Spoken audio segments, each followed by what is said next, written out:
Well, Vince, I don't think that we have our times mixed up, but it is a Wednesday, almost a Thursday. This is Youth Central Sports, where we normally come to you at 11 p.m. But the original Coach Carter, he's been a little busy, so you got to catch us up on what's been going on in Vince's world. Good evening, everybody. A pleasure to be here. It's a bad weather day. Real bad weather. Plus, we had some basketball earlier this evening, and that combined with a late game and some really bad weather caused me not to be in place until now. So I do apologize, but I'm glad to be here with everybody. Yeah. Speaking of some crazy weather, man, we just had some serious storms this evening. I mean, like Yeah, crazy I got a storms. weather alert there from Florida. I still get that, and I saw really bad weather going on down there. I got a friend of mine that has a friend that's flying up from Orlando tonight, Hmm. and they were delayed a couple of hours due to some really bad weather down there. Yeah. It was like really crazy. I mean, I'm looking and I got a little leak coming in my dining room. I think from where the wind is blowing, and I got to go and seal something that's Hmm. called a flashing. You know, when they do the flashing Right, on the roof, right. and I know that's where it's from. But I got to go to the store and get some Flex Seal or something.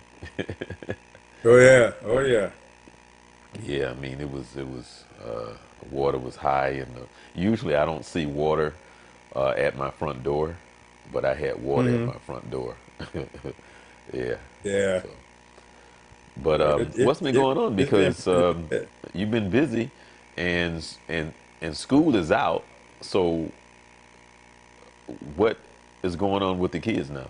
summer basketball. We do the month of June is our team. Well, we hold a middle school basketball camp for the kids that possibly from the middle school that's coming over to us, and just that whole eighth, seven, sixth grade level.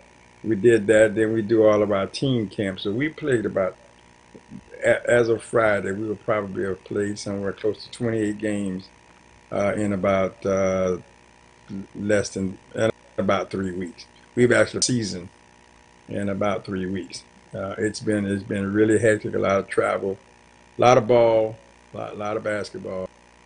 So it's fun, but it's been hectic. You Yeah. know, you. I was talking with a coach the other night at one of the tournaments that we were at, one of the schools, because we played maybe five, six different colleges. We've been in state, out of state, in town, out of town. And I was talking with a coach about that, and he was saying, "You got to love it," and I concur. You got to love this, or it'll burn you out. I can do it 24/7, but you got to love it because it's demanding. It is very demanding. But if you love it, you don't mind. So I can't say I mind, but I got to tell you I'm busy. Well, I have been. It's coming down Friday. Friday's our last opportunity. We got practice in the morning, and then we got a game. We're going down to Memphis, Tennessee. Got about three. I think got 2 or 3 games down there, and then that's it for the summer. Um, Before we really get into the show, I want to make sure that we do this at the top and at the bottom. But I want to talk about what's coming up next month here. I want to do it at the top Mm. and at the bottom because I think it's so very important. The more I talk with people, the more they surely agree with the whole concept of the idea of what you want to talk about. So let's enlighten the people and hope that they can attend. And I'm trying to even set it up, Vince, for those that might be interested via internet. If they're out of state or out of town, that we can set it up where they can take part and ask questions and listen in as well. So tell us what's going on July 13th. Well, it's scheduled that we're going to have I hope it'll be a panel discussion for parents and athletes to come and get informed. Number one, hear from experienced people who are in the industry, can talk to about some of the do's and don'ts. One of the things I think is important for today's parent and young athletes to understand, for a parent, when to be a parent, when to be a coach, and when to be a fan. We have so much confusion out there today. So many kids, I think, are being misled and parents are being misled. So hopefully we can reassure them. I think give them a comfort level. Be able, a lot of time parents feel like they're out there by themselves. So come talk with us. But we're going to talk basketball. We're going to talk about some things that are proven successes, some do's and don'ts, some things, some pitfalls to be aware of, and kind of try to answer some of their questions and concerns they may have. And hopefully we can sit down and talk about it, have a great conversation. I always enjoy hearing from the community about their issues, as well as always love to be talking about this game of basketball and life. How can we use it to help the best for the student athlete? So please come out and join us. We'll be talking basketball, or we'll be talking sport. Basketball is one of our features, but we're talking any sport. We're talking athletes, male and female parents. Come out and bring your young athlete if you can. Any coaches that are available that want to just come out and support or be in earshot of the information that's being given. We welcome you. We look forward to you.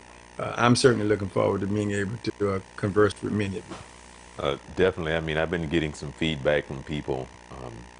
They definitely were saying, and we're one of our sponsors this year is Florida Citrus Sports, and I told you that after talking to a few people that I was talking to Miss Flagler, and she Hmm. even brought up the point of coming in from a sports site, colleges, and she was Yes. like, "Y'all need to do this like 3 times a year. You shouldn't focus on just one." I said, "Hold on, let's just start. Let's let's get it started." But she was like, "Man, this thing needs to be done like at least 2 or 3 times a year." But she was, and of course, you know what I mean, how big sports is now, and that's one of the main reasons why we're doing it, because sports has always been big in this country, but it's at a whole nother level when it comes to just the kids now, starting out at age 4 and 5. You see them out there, and I always talk about how jealous I am, because I was like, where the heck was all of this when I was coming up?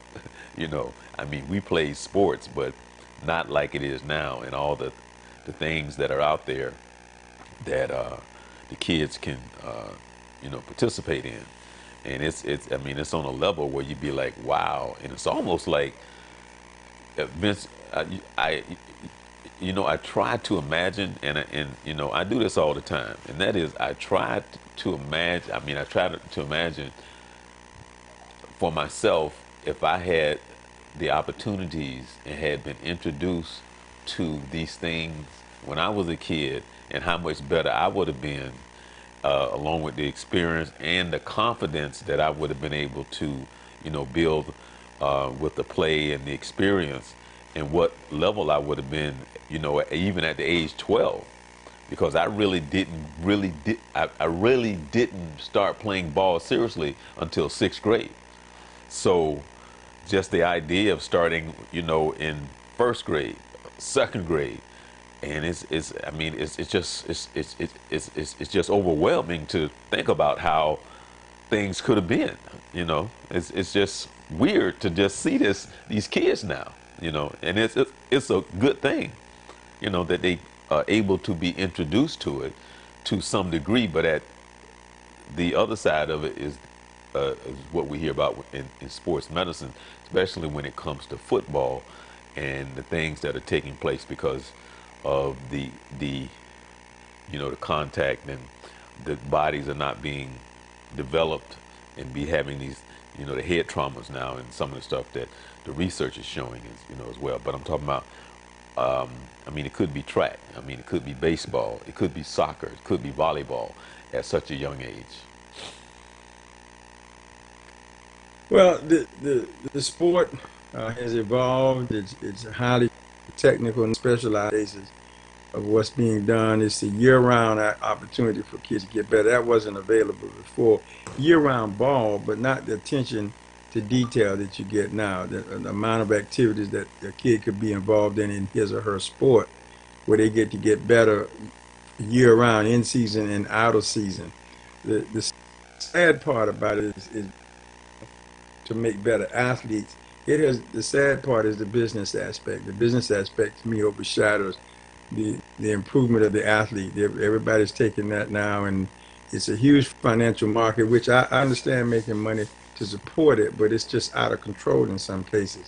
Now we got an infusion of a lot of people trying to come in and ride on these kids. They're not getting what I consider to be some of the best coaching opportunities to be taught. This is some of the problems that you've got. Then you've got these different scandals that go on.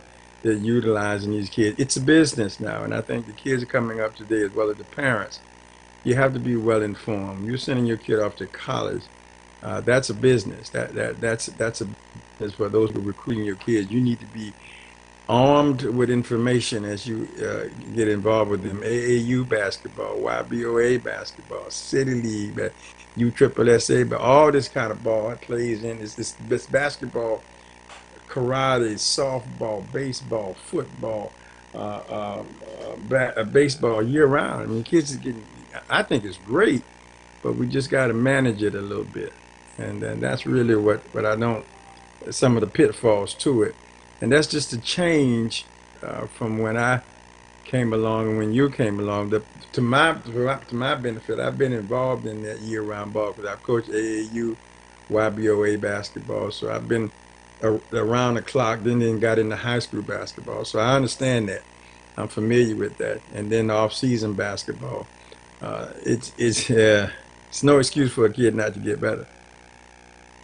You know, it's funny because one of the things that I learned on my own, this is from my own experience, was when you the difference between college and high school. Um, it's it's a different monster in the sense of the, the total mindset and what's going on. You learn that it's a lot of hard work. You learn more of the fact that it's a business. Correct. Um, there's it's kind of hard to describe, but if you ain't about it. Like for an example, I was just sitting here thinking, and what made me bring up this topic was I can remember an old girlfriend sister who played at Stetson. She went to Stetson. She was playing ball at Stetson. Well, after her freshman year, the coach came back and said, "I'm thinking about replacing her and not giving her this scholarship." Man, the mother the mother went off. I mean, went off because her whole thing, how dare you gonna take my daughter's scholarship from her and blah, blah, blah, blah, blah, blah. And not understanding that happens a lot. There's nothing guaranteed. It's not like you signing a contract, you know. And they can take you if they look and see that someone is coming in and there's a slot that can be filled with somebody else that can make that team better. Well, guess what? And some people don't understand that, or some people don't know that, you know. But that Well, I scholarship think can't be taken away. it's what happens in young sports today. I think this is why getting coaches to really to help parents and coach and players early on. A lot of conversation. You need your better coaches at your younger ages, so that you can really teach those kids whatever sport they're playing. So by the time they get to middle school, or in this case high school, this kid has really been indoctrinated to the proper way to play their game, whatever that game may be. As we learn how serious it. What you see today and the way people are marketing off-season sports now is springboard to collegiate scholarships or being at some of the top schools because some of the summer school programs, summer programs rather, in basketball specifically, a lot of kids get seen by some of your colleges. We're going down here to Memphis this Friday for a college live period. So a lot of kids, a couple of our 3 or 4 our kids will be seen by college coaches with the opportunity for them to get a first look at them. And so in doing that, and what people fail to realize, that guy that's coaching at that college level, even that guy at high school, but more so college, he's feeding his family off of his ability to get these kids to a certain level, whatever that sport might be. If that does not happen, he loses his job. His family cannot eat. So the decision that he's making is really it's a business decision as well as it is a coaching decision. What's going to give me the best opportunity to be successful so that I can maintain my job, maintain the agreement that I have with the school to put the best product on the field, where whatever the case may be. And these individuals that I'm bringing in are going to help me achieve that. If they don't, then I'm going to find somebody that does. And so I think a lot of time what I see young athletes at early ages are skated through because he or she is such a super athlete. Take the time to either aid them, B, teach them how to play their sport correctly, help them get better. We're just going to let them skate through because they're the top. Well, when you get to the high school, sometimes that continues on, but you meet other kids. But I guarantee you, when you get to the collegiate level, that's when the rubber hits the road because now you're drawing kids from all over the place who play that same sport and play it at a high level. And as a coach, regardless of what level I'm coaching, I'm looking for the best players. And this is where I think parents are misinformed. Sometimes players are misinformed. It's a business. Yeah, Oh yeah. when you get to the college level, it's a business. It's about the school getting winning programs, getting revenue to keep that program alive. And that revenue is generated based on what kind of performance you put on the floor, how many games you win, how many tournaments you get in, do you get to the NC. All of those things are pertinent and important in order to maintain that program. That coach's life is based on his win-loss record. So that's business. And a lot of times decisions that are made in the best interest of the team. And I think sometimes parents are misled by that. They see it only as it affects them, but they fail to realize this man's job and his family, his livelihood is based on his ability to put the best product he can on the floor, field, or whatever they're playing. Yeah. Well, that's one of the things that you're gonna learn right away um, when you go to school. I don't care what sport it is. You're gonna Absolutely. learn it's a business, Oh, yeah, it's and it absolutely a business. and it's hard work. You go because you have to schedule your uh, your school. You have to schedule your practice. You have to schedule whatever other things that's going on. And I'll always remember when school started in August. We started in August. We started in August. And from August, September, October, November, December, January, February. That's 6 months right there. That's 6 months you working straight. I mean, every week. They talk about Well, practice started. You know, like in October or something like that. No, no, no, no, no, no. The first, well, Charles, you look at this. I'll give you an example of what we're facing. We're doing these games. We're doing our summer program. Then we got a 2 week dead period. Then we open up. We'll have what is done called open gym. Can't coach kids, although we can pull small groups of kids around and do skill development. We'll do some of that. We'll have open gym, and then we'll lead that up until the official practice. Now this year it's in November, but in the past it's been in October. Take our previous season. We started in October and we went all the way up into February, almost into March, because we had a real long run, got to the state tournament, won a couple of games at state, made it to the Final Four. We had about 2 weeks off, and then we had to get back in the grind for the next group for the next year.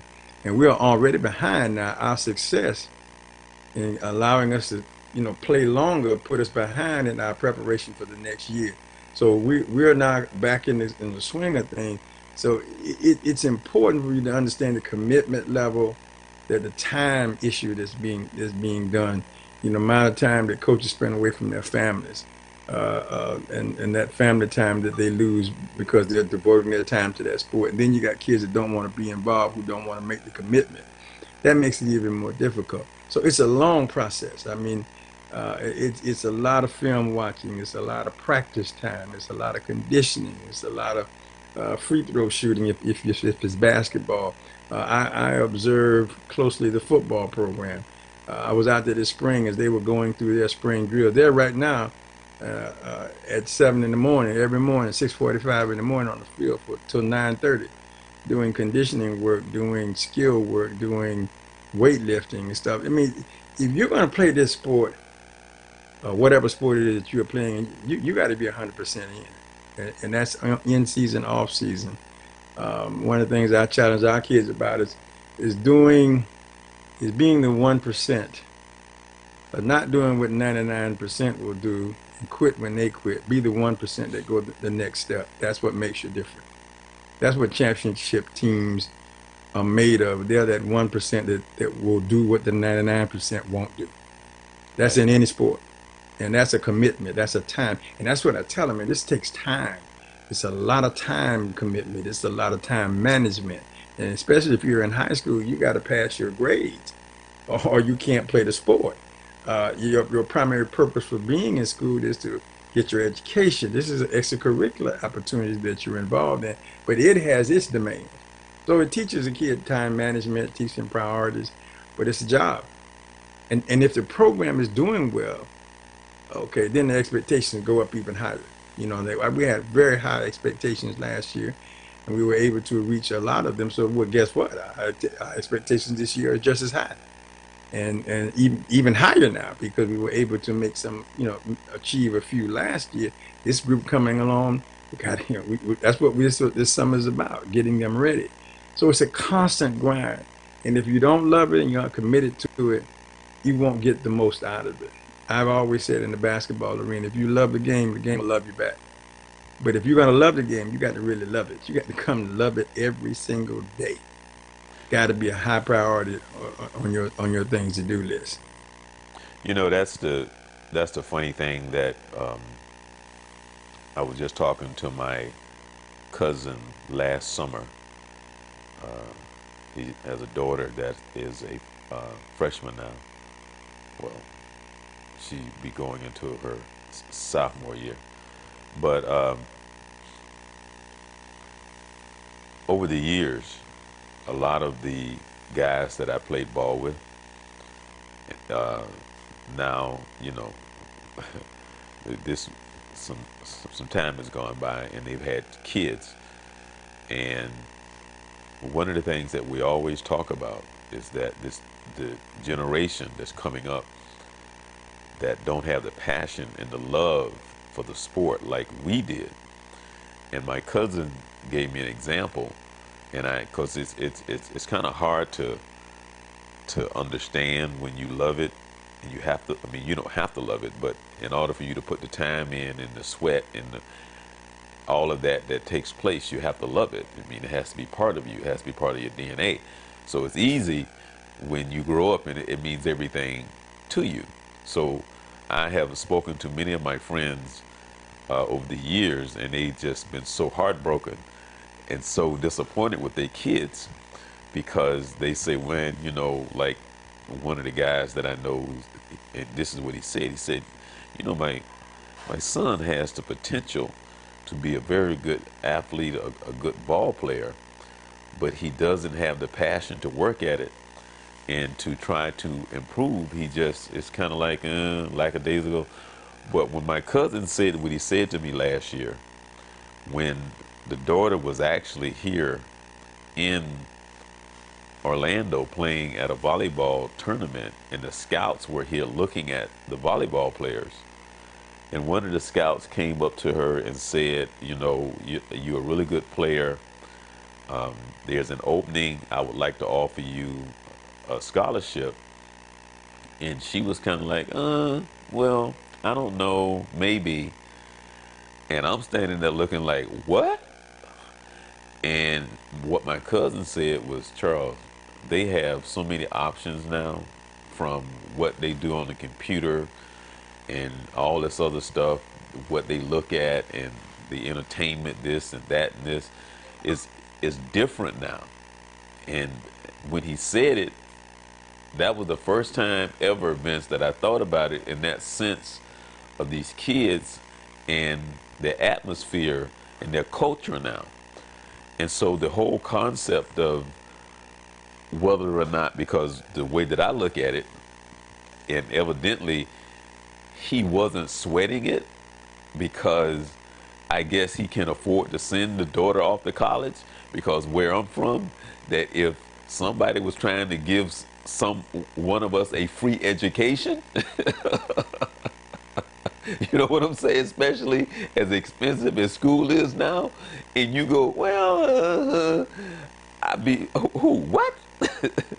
But the whole idea of here you are, you've been playing the sport and evidently you good at it, and then one of the scouts come and tell you, hey, look, I want to offer you a scholarship, and you're kind of like, and nothing Well, on that. But I'm just thinking, Vince, can you imagine? I can because I see it every day. In the environment that I'm in, kids are multiple sport players, and you have kids that play their second and third sport. They're very good. They're starter material. And when you come and say, "Hey, listen, I got this," that kid's not really interested in that. He plays that because he enjoys it. His like for instance, I got a player that he's a baseball and basketball and track. Highly sought after baseball player, but he plays basketball really well. Where's his passion? His passion is the baseball. He just enjoys football. He just enjoys basketball, and he plays it very well. Plays it at a high level. So if you presented him with a scholarship, when he figures in his time and effort and his recruitment has said that he'll probably be drafted on the baseball side, he's not necessarily interested in that. That doesn't appeal to him when he knows that that's his main sport is baseball. Now, if he was a basketball guy, he would probably be excited. So to your cousin's point, there's so much opportunity for some of these kids. There are two or three kids that I'm involved with who are very strong academically, and they play sports as an outlet. They enjoy it, and they don't anticipate getting anything for it. If they get a scholarship, fine. If they don't, they don't, because they're going to be fine academically. So that kid sometimes takes a very cavalier approach to those offers as they come to him because they're not important to him. But you take that kid that's a true athlete and he's banking on this to get him to this next level. I think his approach is 100% different. And he's working as hard as he can. And he's competing, and he's in the middle of a very competitive situation. I see that so many times, and I've asked kids, why aren't you interested in? Well, a couple of kids at my school, their parents are very wealthy, so they've already got their futures are secured already. This guy's not going to be a basketball player, football, baseball player. He's going into the family business, coming in as a VP. So he plays the sports as an outlet, and he has to be good at it. But that's not his future. But then you get a kid who lives and eat that sport and do. I think their reaction is different. Yeah, yeah, yeah. Well, case But in point, yeah, but Vince, here's I what you mean, look at. Charles, you look at. We're talking about the NBA draft tomorrow. We're talking right. about the NCAA tournament and all of those things. That's the fulfillment of these guys' dreams. When the WNBA did their draft not too long ago, that's the fulfillment of that person's hard work and stuff. That's what they're working for. I've heard many of these guys say about tomorrow is a great fulfillment of their dream, what they've been dreaming for. I know some players who actually made the NBA by accident. It wasn't their intent. They just happened to be good enough and they took the opportunity, but that was not where they were going. But you're talking a group of kids tomorrow that was their goal. That is their goal, is to be an NBA ball player. So that's the difference between when you walk up to him and say, well, and he says, well, I don't know, maybe. And sometimes kids they don't want it that bad. They just happen to be good at it.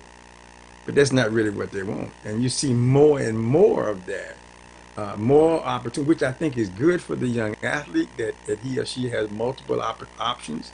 Because back, like what you were saying, the opportunities were limited. There was a small amount of availability for you to get out of your situation. When today it's a vast, it is still small in a sense, but it's just more opportunity for kids to advance in success for themselves.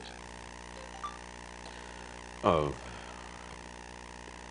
it's so weird, Vince, to like for an example, now that we are or I am as old as I am now, and for people who've been knowing me for let's just say 15 years or so, and I may say to them now, I say, see, you don't know me back when I was a jock, when sports consumed me, and that was just part of my life, and I lived it. So for the people that know me from home, they because they know you like that. So people now that when you meet, they don't know you, like you were this athlete that played and just that was just your world. So when I say stuff like when you and it didn't matter what sport it was, Vince, if you stepped on the basketball court and let's just say it was competitive, you know, uh, when you would go and because we would drive around Jacksonville and find games. We would try and find the best places to go play games, the best competition that we could. Back then it was 3-on-3. And Vince, about 90 seconds into the game, you could tell the guys who was a competitor or the guys who we're talking about who was just kind of like out there, or the guys that you knew was gonna challenge you. And I'm talking about from from the inside, because there's guys that had good skills and could play, and they would compete, but they didn't have that little something that you knew this other guy had, because you didn't know him, but you knew on the court their demeanor. And I don't know if you know what I'm talking about, but there's just a little something that when you knew that this guy right here was a ball player from the inside, versus Well, like what you're talking about. I play, and I'm pretty good. And I'm a pretty good ball player, but you could beat those guys, and it really didn't matter to them. You know what I'm saying? It mattered to you. yeah, I think it's, when you can spot a guy who's serious about his craft, regardless of sport. It's the way he or she carries themselves, their attention to detail. It's the way it's their IQ for the sport. And you can tell that sometimes if you've been around a sport enough, or if you're a former player of that sport, or coach, or whatever, or if you're just an athlete or just a sports person. Um, I'm one of those kind of people that I can walk in sport and I can find you the best athlete in there just by watching how they carry themselves, how they execute their assignments, how they respond, and their level of IQ. Because that's people who pay attention to it. That's people who, you talk about scouting a basketball game or scouting players. I mean, you've looked at enough basketball that it doesn't take you but 5 minutes to determine whether or not you even want to see the rest of this, based on what you're looking for, or there are certain signs that you look for that says, okay, I want to see some more, or I've seen enough. Whether you're looking for a specific kind of player or you're just looking for a player in general. I've talked to enough NBA scouts that that's one, and everybody has their own doing it. It comes. I've seen so much basketball being those professionals. They've played this sport, they've coached this sport, now they're scouting this sport. Don't take them but 5 minutes. They can watch the way he walk and say, "I'm not interested." So and what you're talking about has been kicked to another level. It's professional level now. That people get paid to go out and watch people play and determine, is this kid worth my time? And you can tell it. I mean, you tell kids this all the time. If you invest in your craft, believe me, it gets noticed. Somebody sees it because you're Right, different. It's right. the way you handle yourself. It's the way you respond. Attitude and behavior. All of those things become so apparent that this athlete is serious about what they're doing, and that's what draw coaches to them. Because you want kids who are serious. You want kids who have strong work ethics and integrity, high IQ, and willing to put the time in to get better. And they want to win. They want to win. You know, it's funny, and I just briefly mentioned this, but somebody brought to my attention when I was an older guy, really couldn't play anymore. I was going out and I would play ball, and this was when I was maybe about 38 minutes. I was still playing ball, in the park. Somebody brought to my attention. They said, "This is a girl friend of mine." She said, this was later on in the evening. She said something like, "If you had as much passion about," and I don't forget what it was. If you had as much passion about something that she was arguing about as you do about those little meaningless games you play on the basketball court. And for a minute, because I heard what she was saying, and then I thought about what she said, and I was like, yeah, I think maybe I still take this a little bit too serious. And so it was actually at that moment that I started to really think about it. Like, maybe I do take this a little bit too serious. But it was her saying something in reference to that at the age of like 37, 38, or whatever I was. And when she said that, I was like, yeah, maybe I need to kind of like But let some of this stuff go now. but I think that's transferable. I think you take that into the passion of what you do today. You simply transfer that passion for the sport into a broadcast and film career with the same kind of passion. You just transferred it. And I think that's what happens is some of us take this sport thing throughout our lives. That's all we have.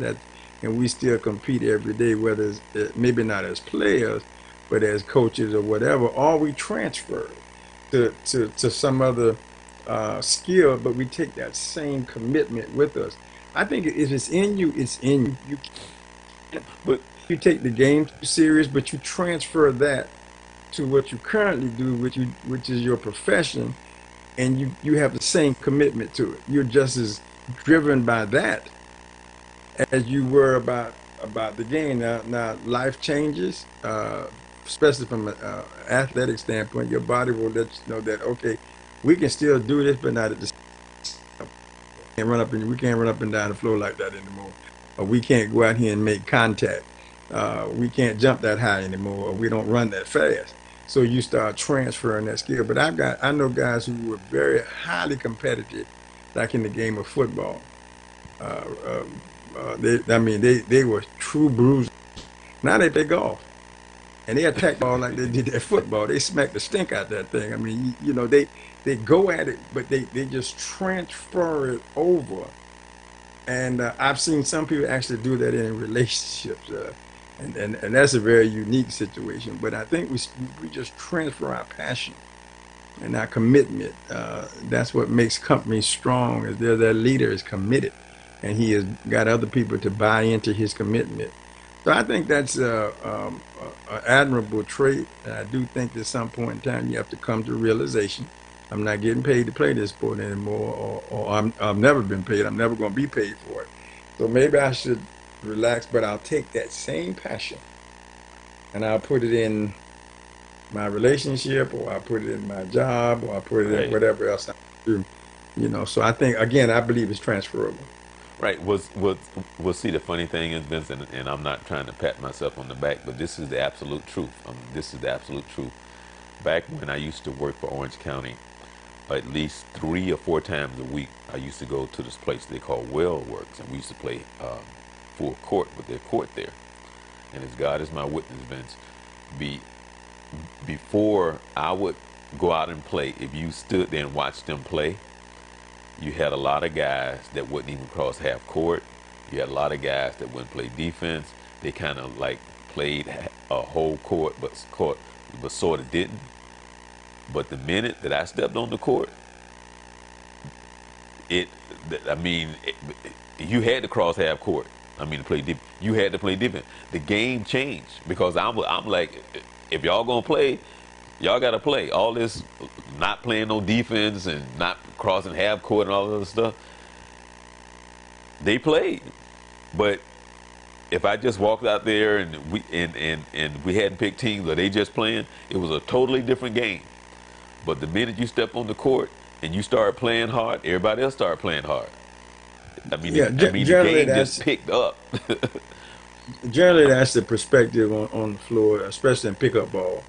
A lot of time they play to the level, or you got one group of guys who just play at a high level, and they make everybody come to that or try to play to their level. And I think people respect that. That's a pride thing. Sometimes they just can't do it. They really can't, but they're gonna try real hard because you set the tone out there, and that's true in organized athletics. I mean that's the difference. When we see it we see it in practices, we see it in pickup games, we see it in open gym.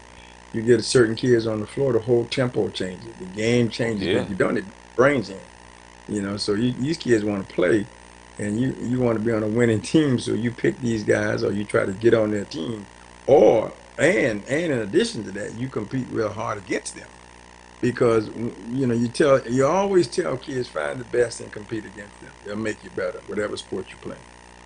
So that's another thing. So you always got that tempo changer. You always got that person Oh that yeah, comes out who because fits that thing. I used to tell them, Vince. I used to tell them like, man, bye. I'm leaving. I mean, the heck with y'all, because you guys not playing no ball. You guys just walking up and down the court. I don't know what this is, but they used to play, man. But Yeah. listen, let me ask you. We already know 1 through 3 in the NBA draft, 1 through 3. But let me ask you first about the Laker deal. What you think about the Laker with Anthony Davis?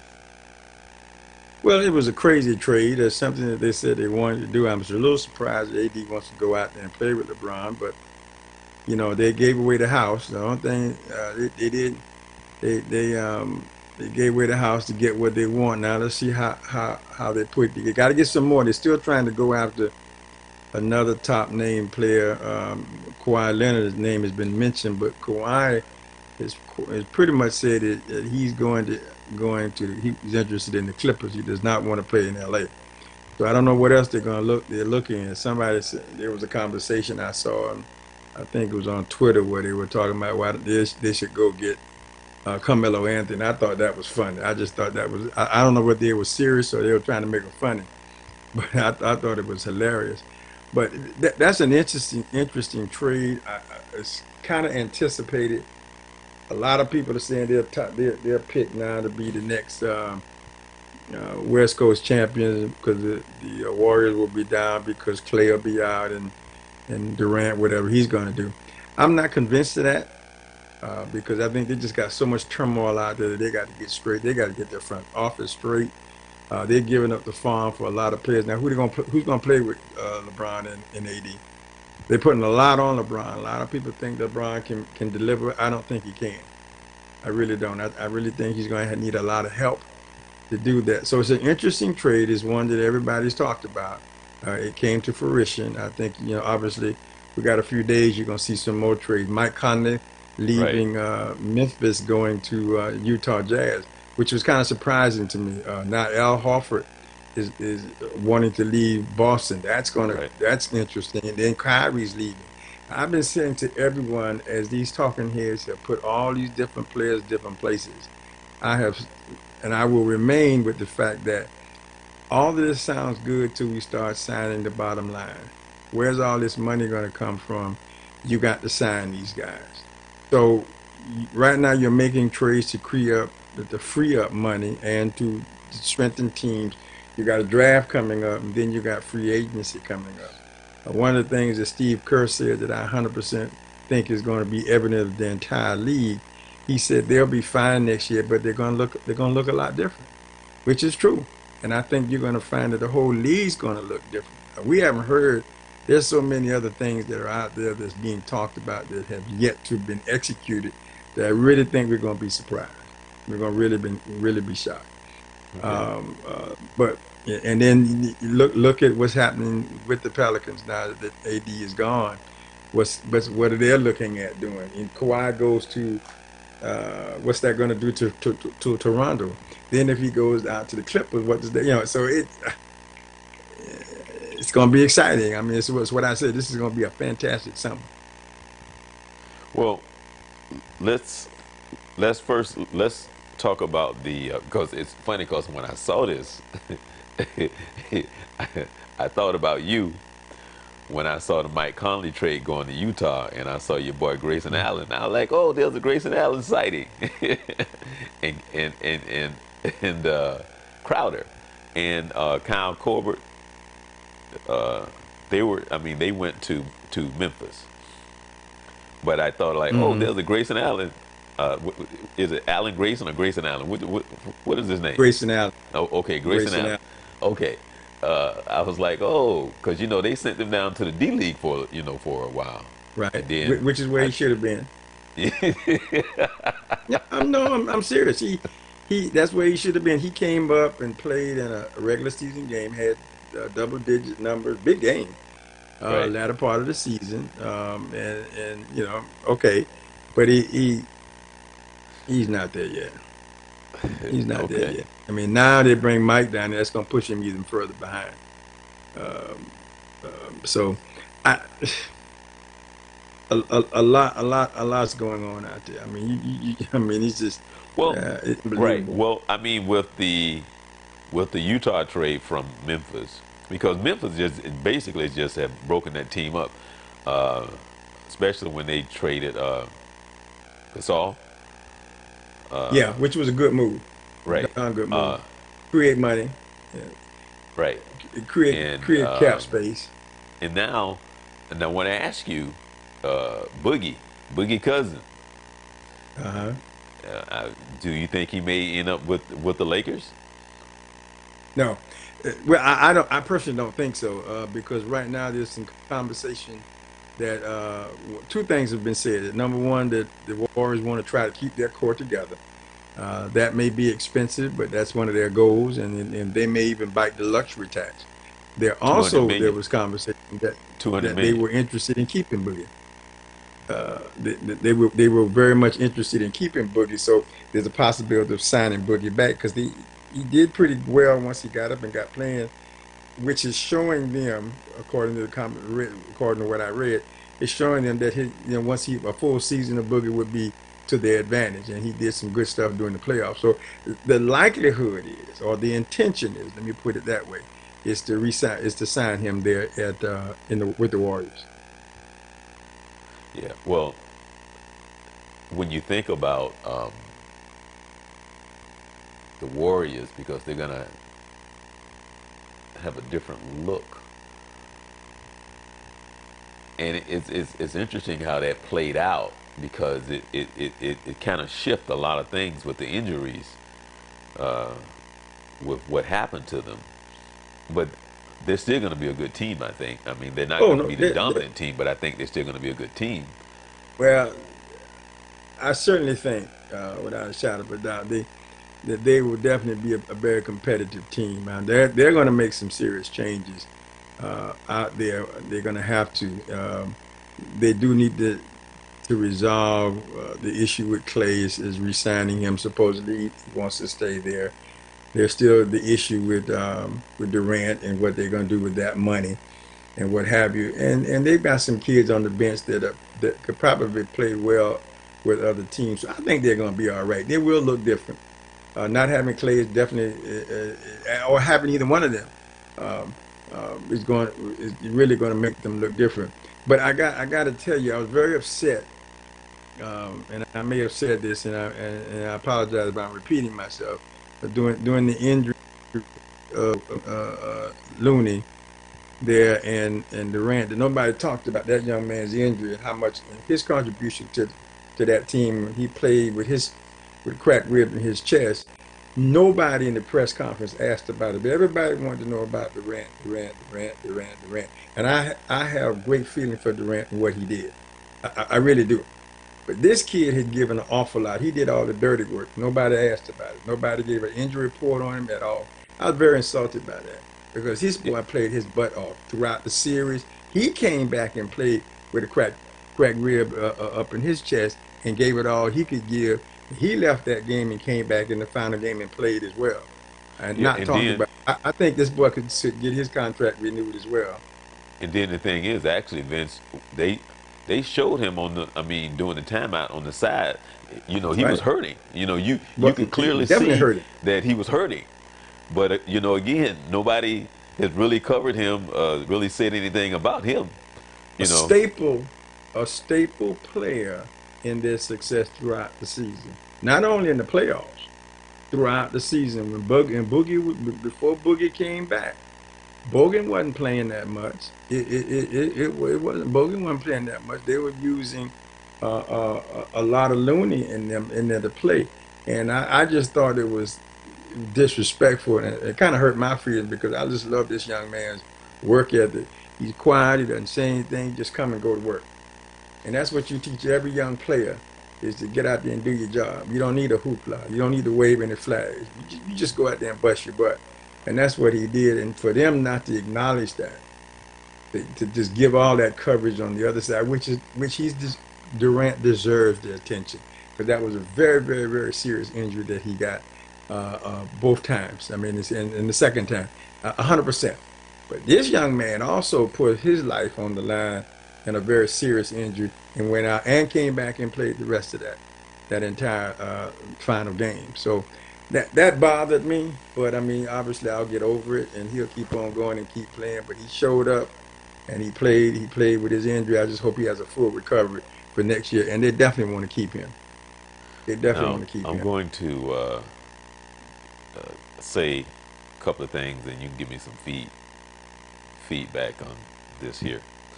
One, when I was telling France the other day, I said,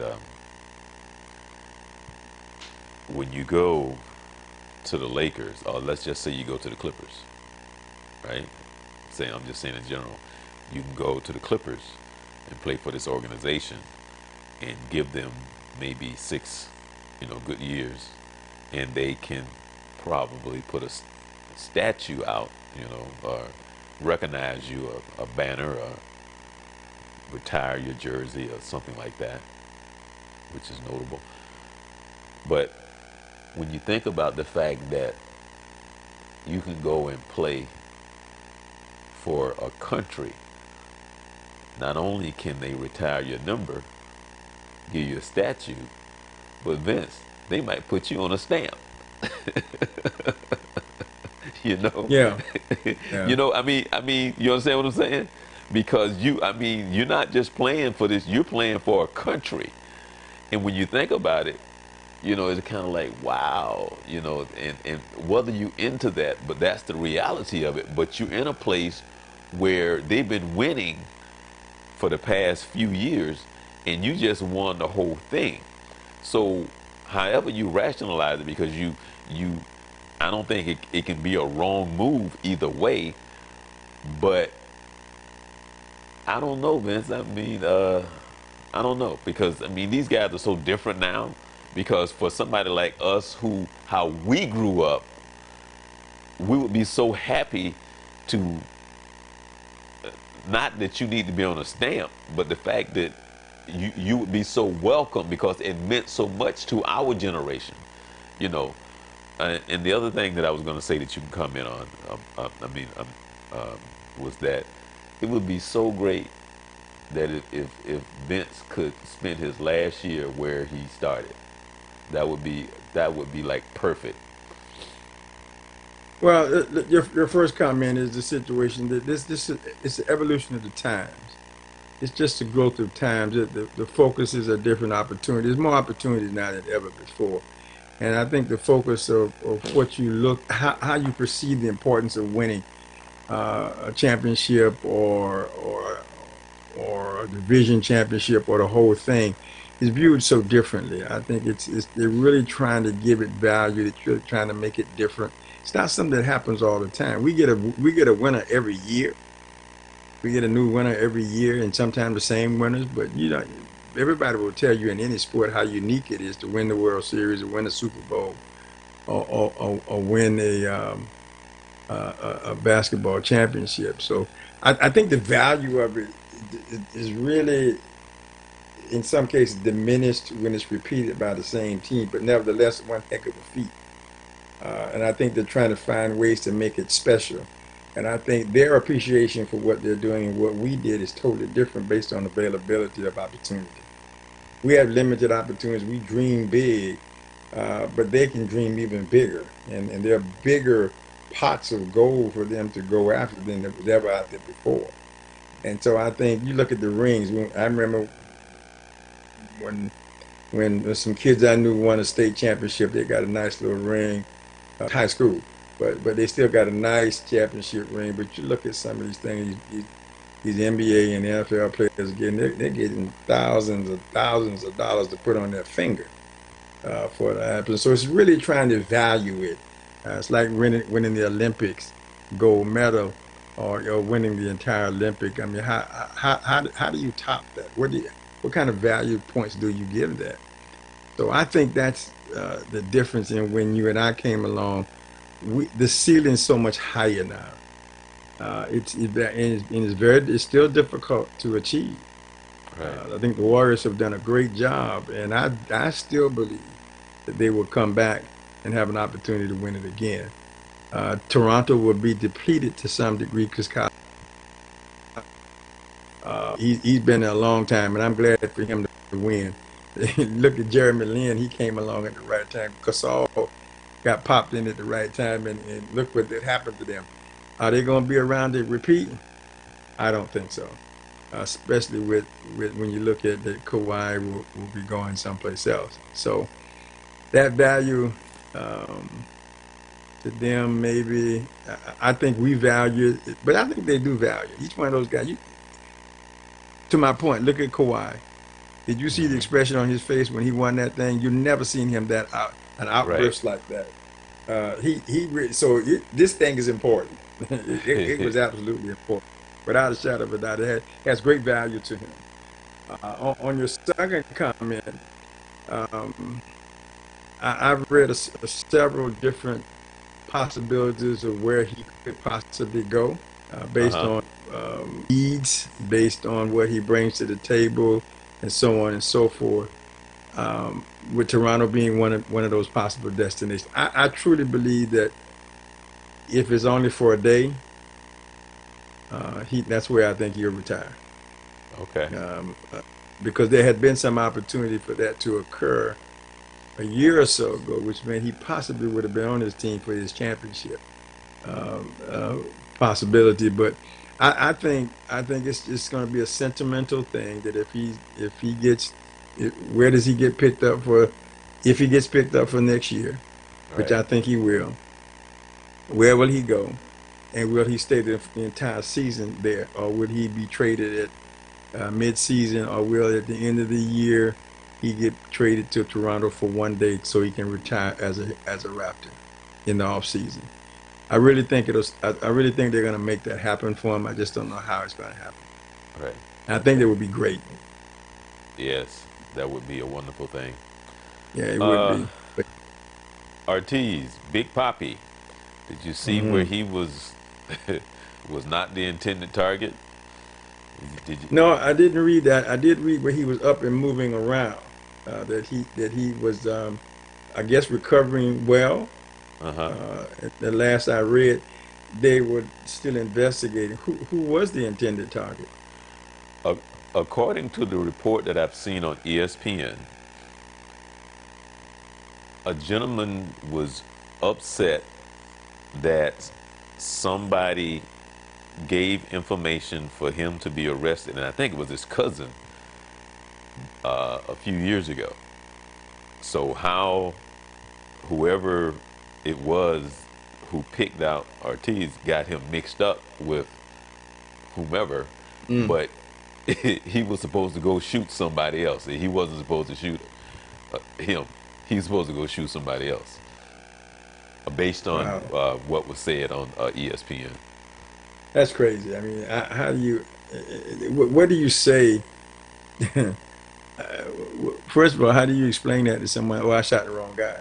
Right, You know, number one. And number two, what do you say to Ortiz as it relates to his recovery?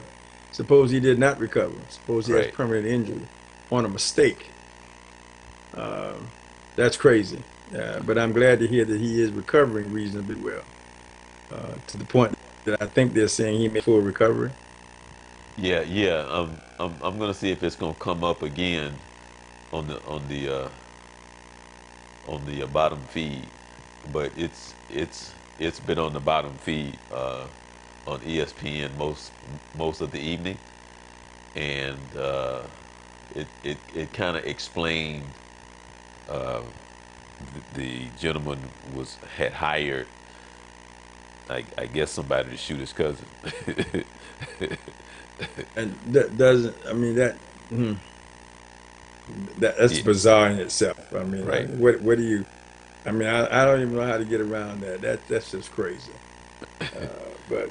But you look at how life can be sometime. I mean, you just happen to be in the right place at the wrong time, or the wrong place at the right time. However you look at that, Right. um, Yeah. and Uh, you're thankful every day for the day. right. Now, did you what do you think of the report out on your boy Rogers and what the beef that's going on between him and the coach there at Green Bay? Aaron Rodgers, Right. Yeah. the previous Yeah. I coach or the mean, new coach?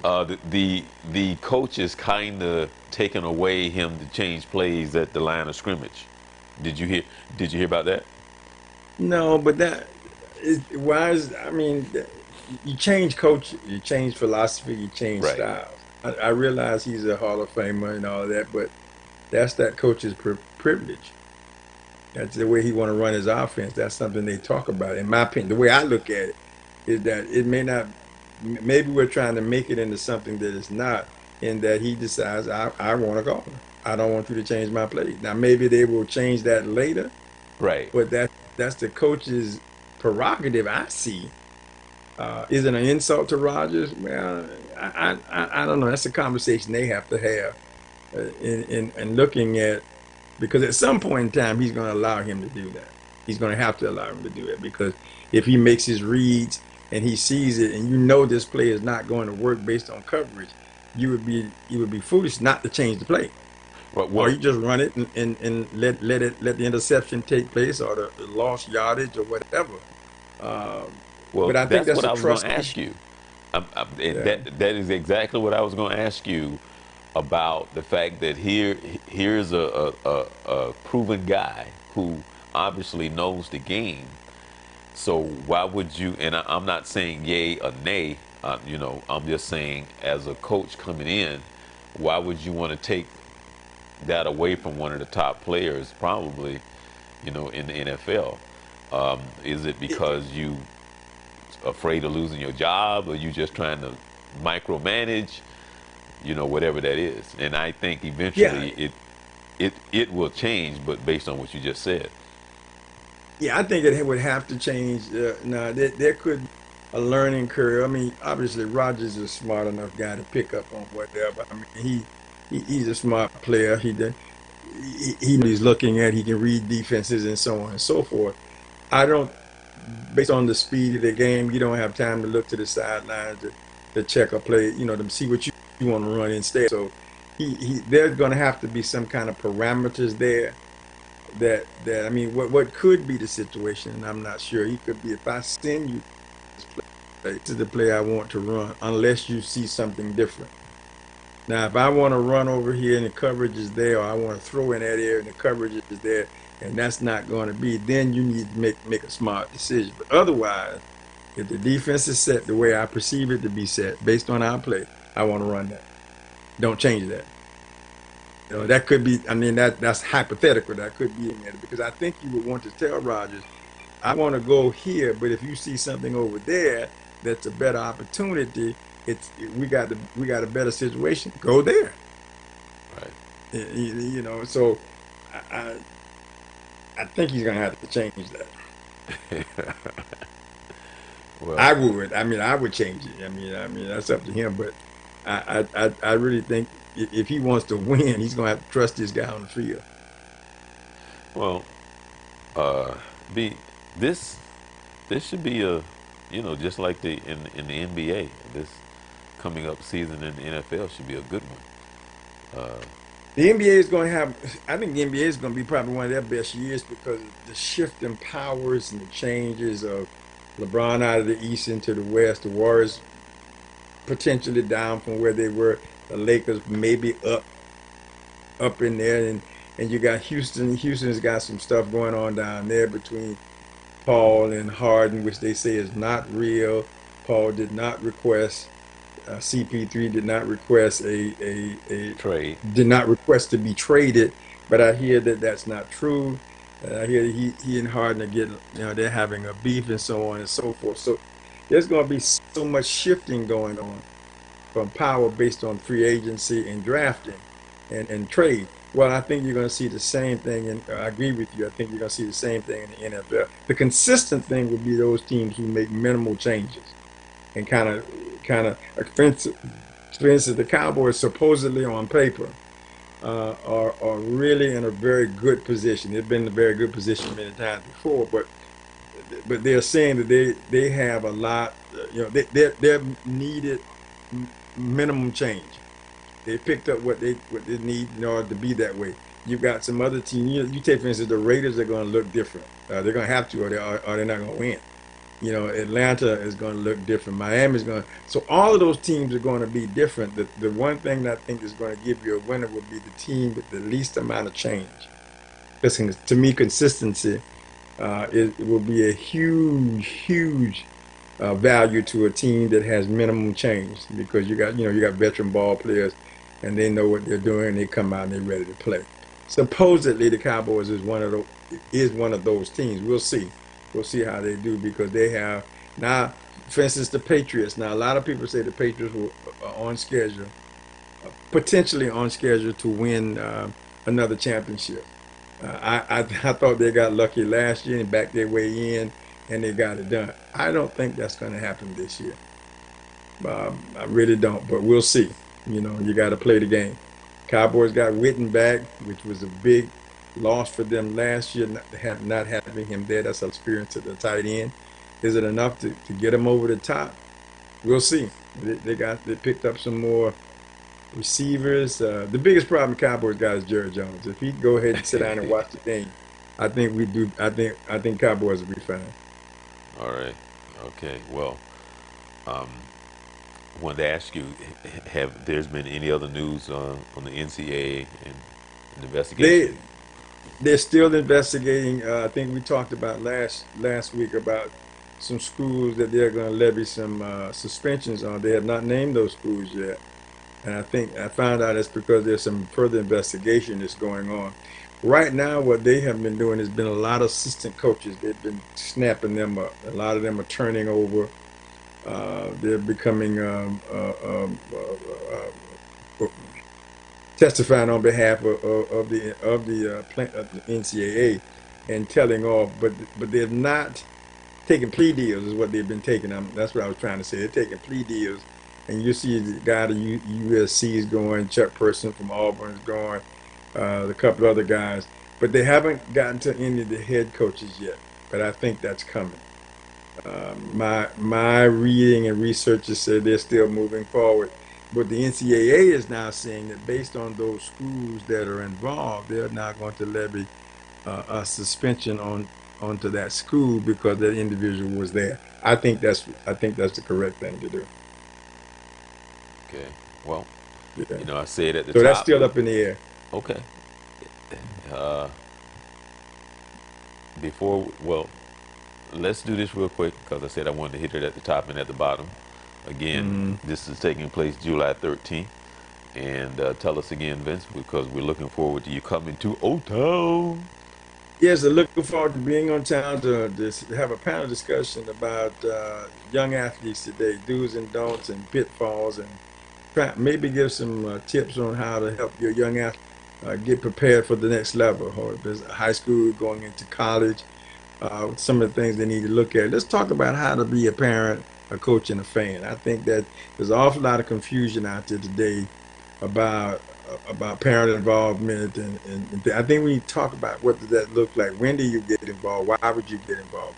Need to discuss a new rule that just come out in Louisiana where it's against the law to yell at officials or coaches from the stands. So I find that very, Oh, very really? interesting.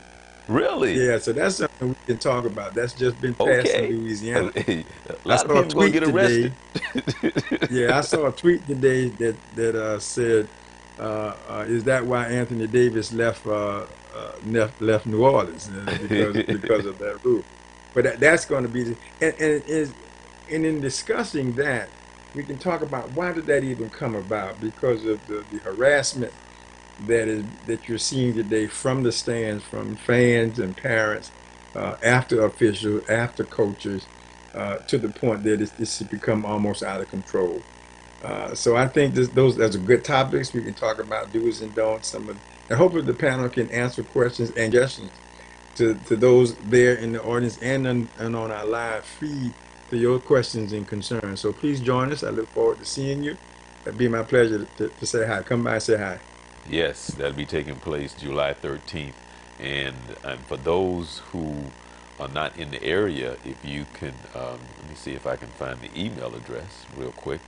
If you're really interested, and I hope that you are, if you want to participate, um, you can let me know. And I definitely would love to uh, set it up where you can ask questions online because I'm going to stream it, and you can participate no matter where you are. Just make have your questions and your comments, and we'd be happy to answer your questions. Just email us, and I'm also going to I'm going to be able to put up a number where you can text your questions as well. Uh, that is going to be because you can also text your questions at this number. But all of that is based on whether or not I get enough people. Well, I mean, it's going to be online anyway, so Hmm. it's going to be streamed live online anyway. So either way, people that are not here in the area, you can definitely take part. Uh, the only thing is that you won't be served lunch. And that's more for me, so I'm okay with that. But yes, that'll be taking place July 13th. It's actually going to be at the Smith Center here in the Orlando area. So you can make sure that you can register right there at that email address. And again, if you have any questions, you can also text us at that number as well. So okay, so you got a busy week still coming up. Still got got next this next couple of days, and then I get a couple of days off. I can get a couple of weeks off from working with the players, but right after that, I'm right back into it. Right back into it. Going to individual workouts. So we'll be doing something along right on into this early part of the school year. Again, trying to get ready for November starts because we'll start, I think, the first week of first Monday in November, and we play that next Saturday. So we don't. Our turnaround time is very short. Yeah. So we're trying to get all our work done now. Oh, okay. Well, you seem like you're busy, I love it busy, though. busy. I'm doing. I can't ask for more. I'm with that ball. I love this game. I just love being around the kids. They kind of keep you young, but I love watching the success that we get from them growing and being confident and growing up in them. Watching some of them grow up, both on the court and off the court. That's exciting, man. I can't tell you how much I enjoy it. Plus, I love the game, so that makes it even more exciting. And then to watch these kids and be able to work with them and watch them grow as young men is very exciting. So I'm having a grand time, but I am busy. I am busy. Okay. Well, I'm Charles Morris. This is the original Coach Carter, where we come to you usually at 11 p.m. Every Wednesday right here at www.youthcentralsports.com. Also, we're on Twitter and Periscope. We're also on live on Facebook. So you make sure that you subscribe to us on YouTube. Make sure you hit that like button on Facebook. Surely appreciate it. And please, if you'd like to find out more information about the summit that's coming up, you can always hit us up. Let me see if I can find the email address real quick. You can, right there. You can always email us, or if you like, you can text any questions or comment as well. So with that being said, I'm Charles Morris with the original Coach Carter. Everyone, enjoy the rest of your week.